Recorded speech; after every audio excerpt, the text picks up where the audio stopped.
The process of rehabilitating sea turtles can vary anything from a very quick response like we have here. Hopefully these animals won't be in captivity for more than a few days, all the way up through 6 to 8 months for some of the animals that might have a lung infection or some other underlying health issue that we have to deal with before we can release them. The green sea turtles that we are responding to here, the reason that they're all greens is because those were the species that were using the bays at the time. These guys naturally feed on seagrasses, so they were up in those shallow water environments eating the seagrasses when the temperature dropped very quickly.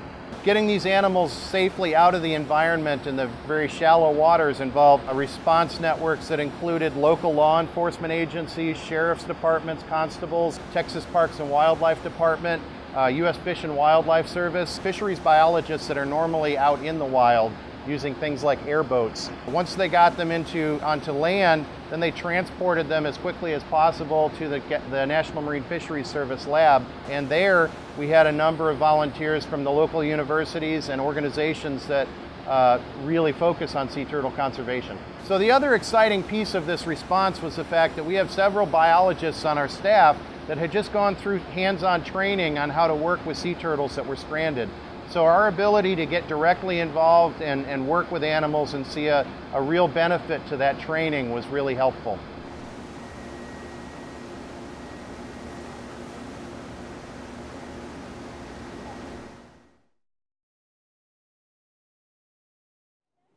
There was between 2,000 and 2,100 green turtles that were rescued during the cold stunning event. And of those, we think that about 1,600 were found alive.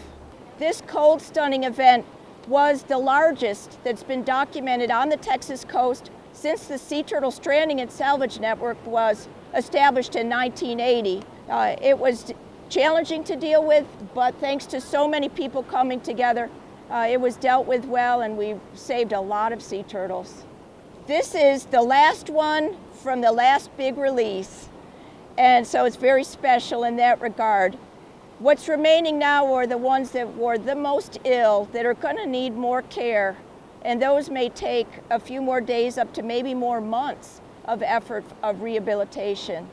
We want to thank all the many people that worked so hard to try to find these turtles and bring them into safety so that they could be recovered and eventually be brought back to Texas waters for release.